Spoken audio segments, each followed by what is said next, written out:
Friends, నా పేరు శ్రీకాంత్. మీరు చూస్తున్నారు తెలుగు ట్రావెలర్ శ్రీకాంత్. ప్రజెంట్ నేనైతే విజయవాడ రైల్వే స్టేషన్లో అయితే ఉన్నాను. విజయవాడ రైల్వే స్టేషన్ నుంచి తిరువన్నమలై అరుణాచలం అయితే వెళ్తున్నాను. ఓం అరుణాచలేశ్వరాయ నమః. విజయవాడ రైల్వే స్టేషన్ నుంచి తిరువన్నమలై అయితే వెళ్తున్నాను. తిరువన్నమలై అరుణాచలం అని కూడా అంటారు. మన సైడ్ అయితే అరుణాచలం అంటారు, అటు సైడ్ అయితే తిరుమలై అంటారు. అండ్ అలాగే ఇది 600 కిలోమీటర్స్ అయితే ఉంది విజయవాడ నుంచి. మనం అరుణాచలం వెళ్ళగానే గిరి ప్రదక్షిణ అండ్ అలాగే రమణ మహర్షి ఆశ్రమం అండ్ యాత్రి నివాస్ గురించి అయితే ఈ వీడియో అయితే ఫుల్ ఇన్ఫర్మేషన్తో అయితే చెప్తాను. వీడియో అయితే పూర్తిగా చూడండి ఫ్రెండ్స్. ముందుగా అయితే లైక్ చేయని వాళ్ళు ఎవరన్నా ఉంటే లైక్ చేయండి. మన ఛానల్ని కొత్తగా యూజ్ చేస్తే సబ్స్క్రైబ్ చేయడం మాత్రం మర్చిపోద్ది. అందరికీ ముందుగా మహాశివరాత్రి శుభాకాంక్షలు. మరి మనమైతే విజయవాడ నుంచి అరుణాచలం అయితే వెళ్ళిపోదాం. ఫైనల్లీ ట్రైన్ అయితే వచ్చేసింది. మనం ఇక్కడ నుంచి విజయవాడ నుంచి చెన్నై అయితే వెళ్తున్నాం. చెన్నై నుంచి కాట్పాడి నుంచి తిరువన్నమలై అయితే వెళ్తున్నాము. మనకి అనుకోకుండా అయితే జర్నీ స్టార్ట్ అయింది. మహాశివరాత్రికి అక్కడ ఉందాం అనుకుంటున్నాను. అతను అయితే మన ట్రైన్కి అయితే వెళ్ళిపోదాం.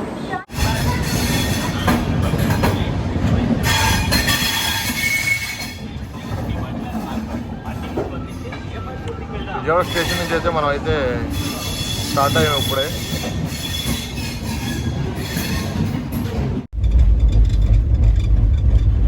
కృష్ణానదిని అయితే మనం దాటుకుని అయితే వెళ్తున్నాము.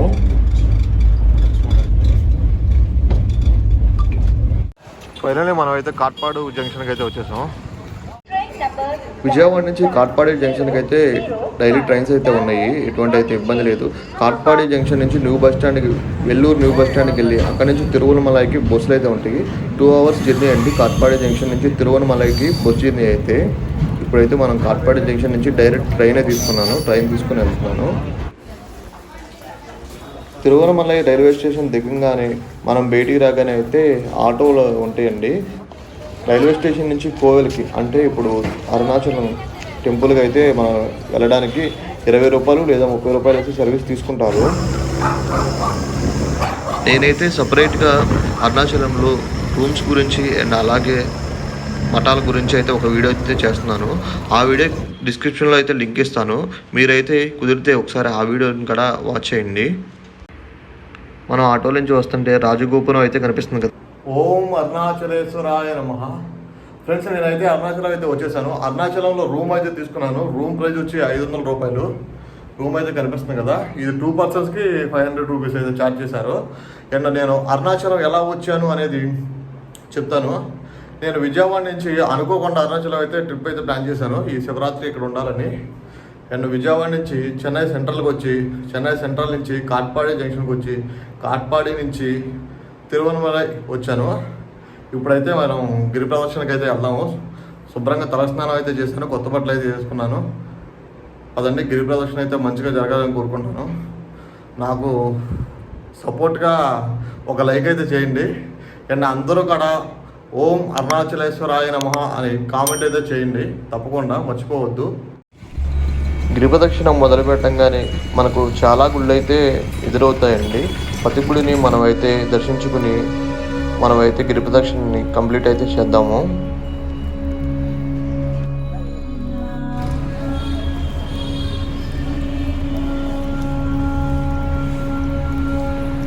చాలామంది అయితే చెప్తూ ఉంటారు అరుణాచలం వెళ్ళక ముందు వెళ్ళిన తర్వాత అని. వెళ్ళిన తర్వాత మన స్థితిగతులు ఆరోగ్య పరిస్థితులు అన్నీ మారుతాయని.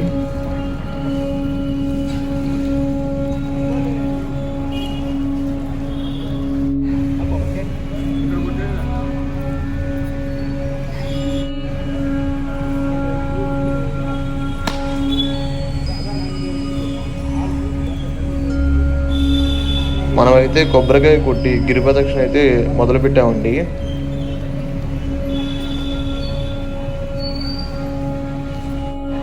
ఓం అరుణాచలేశ్వరాయ నమః. ప్రతి ఒక్కరూ జీవితంలో ఈ 14 కిలోమీటర్ల గిరి ప్రదక్షిణ అయితే చేయాలని మనసులో అనుకుంటారు. మనమైతే ఈ 14 కిలోమీటర్ల గిరి ప్రదక్షిణ చేసి ఈ 8 లింగాలు దర్శించుకుని మనమైతే వీడియో అయితే చేస్తున్నాము. వీడియో అయితే పూర్తిగా చూడండి. అరుణాచలం అంటే దక్షిణ భారతదేశంలో పంచలింగాల క్షేత్రంలో ఒకటైన అగ్నిలింగ క్షేత్రంలో అరుణాచలం అని అంటారు. మనమైతే గిరి ప్రదక్షిణ అయితే స్టార్ట్ చేస్తున్నాము. గిరి ప్రదక్షిణ మొదలు పెట్టంగానే మనకు చాలా గుళ్ళు అయితే ఎదురవుతాయండి. ప్రతి గుడిని మనమైతే దర్శించుకుని మనమైతే గిరి ప్రదక్షిణని కంప్లీట్ అయితే చేద్దాము. అరుణగిరి ప్రదక్షిణ అంటే సాక్షాత్తు శివుడి చుట్టూ గిరి ప్రదక్షిణ చేసినట్టే. ఓం అరుణాచలేశ్వరాయ నమః. మనం గుడి నుంచి కొద్దిగా ముందుకు రాగానే మనకి ఇంద్రలింగం అయితే కనపడుతుంది. ఇంద్రలింగాన్ని అయితే దర్శించుకుని అయితే మనం వెళ్దాము.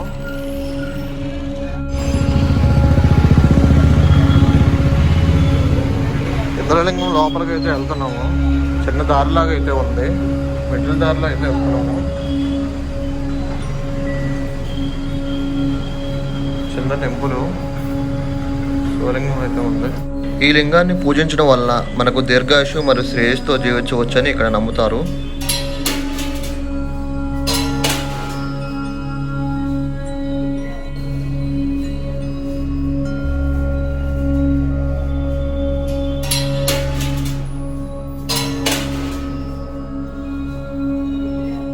ఇంద్రలింగం దర్శనం అయితే అయిపోయింది. ఇంద్రలింగం గుడికి చాలా దగ్గరలోనే ఉంది. ఇది ఇంద్రలింగం అరుణాచలగిరికి తూర్పు దిక్కున అయితే ఉంటుంది. ఈ దేవతల్లో ఒకరైన ఇంద్రుడు ఈ ఇంద్రలింగాన్ని అయితే నిర్మించారు.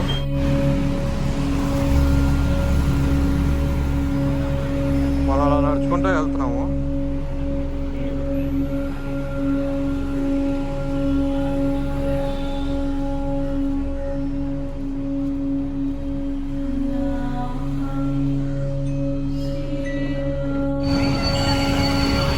మనం రెండో లింగం అయిన అగ్నిలింగానికి అయితే వెళ్తున్నాము నడుచుకుంటూ.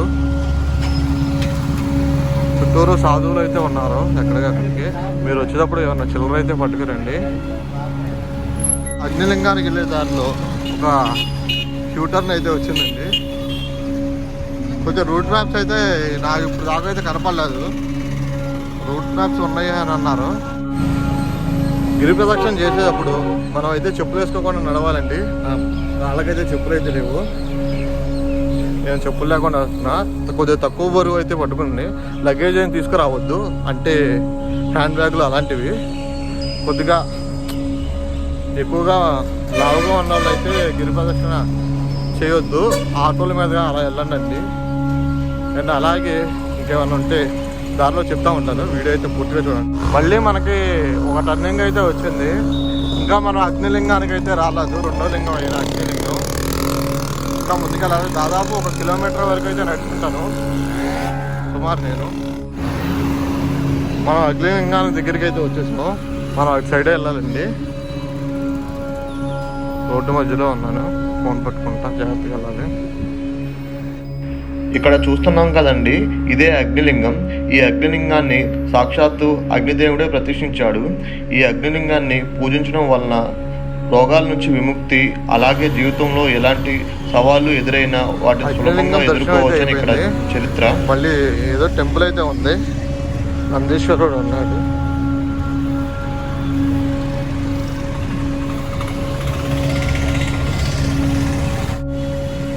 మనం వెళుతున్న దారిలోనే శ్రీ రమణాశ్రమం అయితే కనబడుతుంది. అందరూ లోపలికి అయితే వెళ్తున్నారు. మనమైతే తర్వాత వెళ్దాము.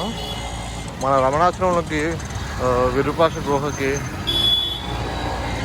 తర్వాత అయితే వెళ్ళి వీడియో అయితే చేద్దాము. ఎందుకంటే రమణాశ్రమంలో రూమ్స్ గురించి అండ్ యాత్రి నివాసులు రూమ్స్ ఎలా బుక్ చేసుకోవాలనేది నేను తర్వాత వీడియో అయితే చేస్తాను. మనకి దారిలో వెళ్తూ ఉండగా రూట్ మ్యాప్స్ అయితే ఉన్నాయి, మనం కొద్దిగా అబ్జర్వ్ అయితే చేయండి. మనమైతే సాధువులందరికీ ఉచిత భోజనం పెడుతున్నారండి. గిరి ప్రదక్షిణ చేసే వాళ్ళకి దారిలో వాష్రూమ్స్ అయితే ఉన్నాయి. ప్లస్ ఏంటంటే నెక్స్ట్ వాష్రూమ్ ఎంత దూరంలో ఉంది అనేది కూడా ఇక్కడైతే మెన్షన్ చేశారు. ఎటువంటి ఇబ్బంది లేకుండా అయితే చూస్తున్నారు. మనం దారిలో వెళ్తుండగా drinking water, toilets, rest rooms, medical camp, అన్నదానం గురించి అయితే వీళ్ళు బోర్డు అయితే పెట్టారు. దారిలో అసలు రూట్ మ్యాప్సే సరిగ్గా లేవు. చాలా అంటే చాలా ఇబ్బంది పడుతున్నాను. నేనే చాలామందిని అడిగే ఇప్పుడు దాకా నేను, అంటే చాలా రూట్స్ రావడం వల్ల సపరేట్ అసలు ఇటు వెళ్ళిపోతున్నాం మనకైతే తెలియట్లా. అడిగితే చెప్తున్నారు అనుకోండి, అందరూ పాజిటివే, అందరూ బాగానే ఉన్నారు. ఇంకా తెలుగు అర్థమైతే తెలుగులో అయితే మాట్లాడతాం. యమలింగం దగ్గరికి అయితే నడుచుకుంటూ ముందుకైతే సాగుతున్నాను. ఎండ అయితే వచ్చేసింది, కొద్దిగా ఆయాసంగా కూడా అనిపిస్తుంది. ఆగకుండా నడుచుకుంటూ వస్తున్నాను. ప్లస్ ఏంటంటే నేను ఉన్నప్పుడు వీడియో చేద్దామని 2 వరకు ఆగాను. ఇప్పుడైతే 8 అయిపోయింది, ఎండ వస్తుంది. మీరైతే ముందుగా 5:30, 6ంటికి ఎర్లీ మార్నింగ్ అయితే స్టార్ట్ చేయండి గిరి ప్రదక్షిణ, మర్చిపోవద్దు. టెంపుల్స్ అయితే గిరి ప్రదక్షిణ చేస్తుంటే అసలు చాలా అంటే చాలా టెంపుల్స్ అయితే ఉన్నాయి. మీరైతే ట్రైన్ కుదిరితే ఒకసారి వెళ్ళి దర్శించుకుని అయితే రండి. ఇంద్రలింగం, అగ్నిలింగం అయితే అయిపోయింది. ఇప్పుడైతే నేను జమలింగం దగ్గరికి అయితే వచ్చేసాను. జమలింగం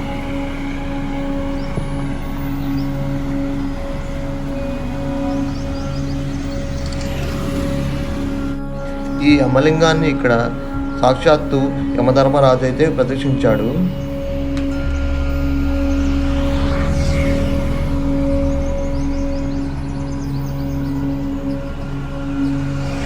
ఈ యమలింగాన్ని పూజించడం వల్ల మనకు దీర్ఘాయుష్యు మరియు అలాగే ఆర్థిక ఇబ్బందులు తొలగుతాయని ఇక్కడ చరిత్ర. యమలింగం దర్శనం అయితే చేసుకుందాం.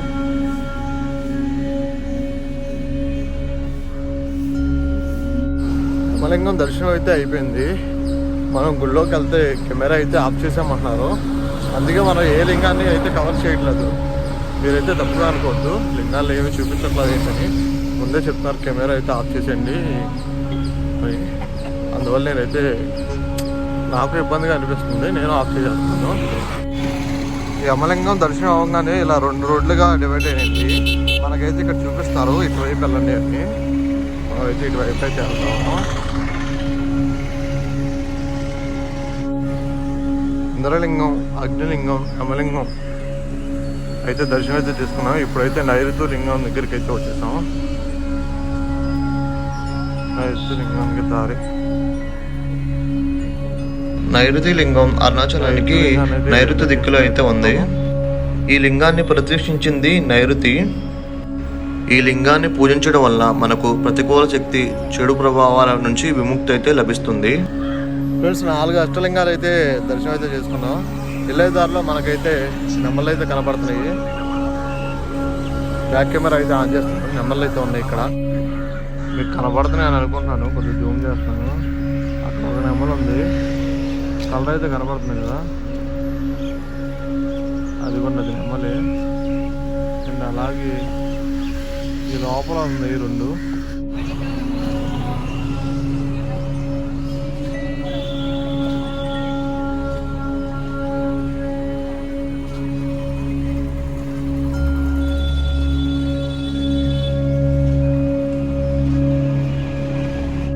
ప్రస్తుతం మనం వరుణ లింగం దగ్గరికి అయితే చేరుకున్నాం. ఈ లింగాన్ని సాక్షాత్తు వరుణ దేవుడు అయితే ప్రతిష్ఠించాడు. ఈ లింగాన్ని పూజించడం వల్ల మనకు అనారోగ్య లేదంటే నీటి సమస్యలు పరిష్కారం అవుతాయని ఇక్కడ చరిత్ర.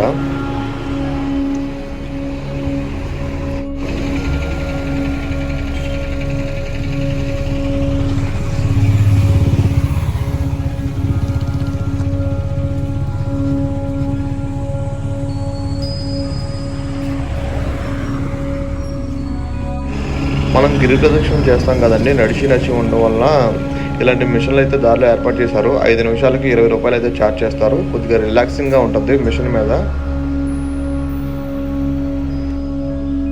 మాటల్లో నడుచుకుంటూ అయితే వచ్చేసాం వాయులింగానికి. ఈ లింగం అరుణాచలానికి వాయు దిశలో అయితే ఉంటుంది. ఈ లింగాన్ని సాక్షాత్తు వాయుదేవుడు అయితే ప్రతిష్ఠించాడు. ఈ లింగాన్ని పూజించడం వల్ల మనకు గుండె జబ్బులు, ముదరపోసు జబ్బులు, ఊపిరితిత్తుల జబ్బులు అయితే నయమవుతాయని ఇక్కడైతే చరిత్ర.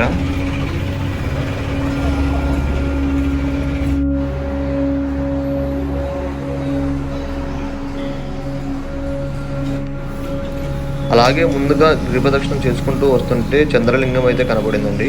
ఇది అష్టలింగాలు ఒక లింగం అయితే కాదండి. మామూలుగా అయితే కొన్ని లింగాలు అయితే ప్రతిష్ఠించారు. ఆ లింగాన్ని కూడా మనం అయితే వెళ్ళి దర్శనం అయితే చేసుకుని అయితే వద్దాము. ఏ లింగానికి దర్శనానికి వెళ్ళినా ముందుగా అయితే ఇలా ఒత్తు కర్పూరం అయితే ఇస్తున్నారు. లోపలికి వెళ్ళి ఒత్తు అయితే వెలిగించమంటున్నారు 9. కుబేరలింగం దాకా అయితే వచ్చేసాం. అసలు ఎలా నడుస్తున్నామో ఏంటో తెలియట్లేదు. 14 కిలోమీటర్లు అని చెప్తున్నారు కానీ దోలు తీరిపోతుంది నిజంగా చెప్పాలంటే. సుమారు ఇది 16-17 కిలోమీటర్ల దాకా ఉంటుంది, ఇంకా పైనే ఉండొచ్చు నా అంచనా ప్రకారం అయితే. కొద్దిగా మీరైతే రెస్ట్ తీసుకుని వాక్ చేయండి. నడవాలనుకునే వాళ్ళు ఏదో నడిచేద్దాం అయిపోయింది ఇంకా మాత్రం అనుకోవద్దు. రెస్ట్ తీసుకోండి, ఆగండి, 2-3 సార్లు ఆగి దాన్ని బట్టి నడవండి నెమ్మదిగా. కుబేరలింగం, ఈ లింగం అరుణాచలగిరికి ఉత్తర దిక్కునైతే ఉంటుంది.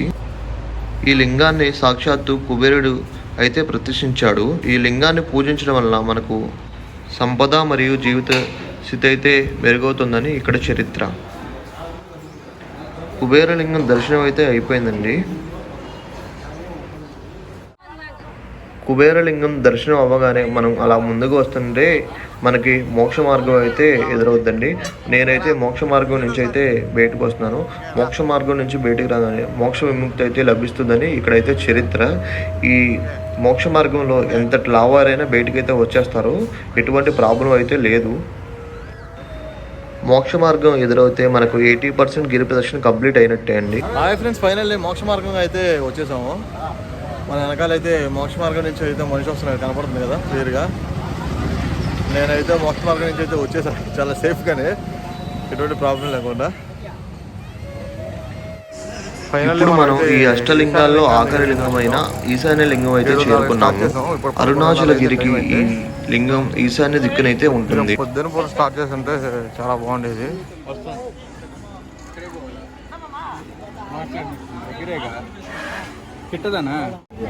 ఈ ఈశాన్య లింగాన్ని పూజించడం వల్ల మనకు మానసికంగాను చాలా ఆనందంగాను ఉంటుందని ఇక్కడ చరిత్ర. ఇక్కడతో మన గిరి ప్రదర్శన కంప్లీట్ అయిపోద్ది.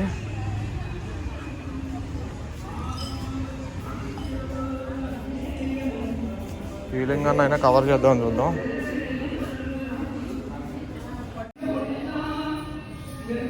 మనం గిరి ప్రదక్షిణ ఎక్కడ స్టార్ట్ చేస్తామో అక్కడ వరకు నడుచుకున్న వెళ్ళి గిరి ప్రదక్షిణ అయితే కంప్లీట్ అయితే చేశాను నేను.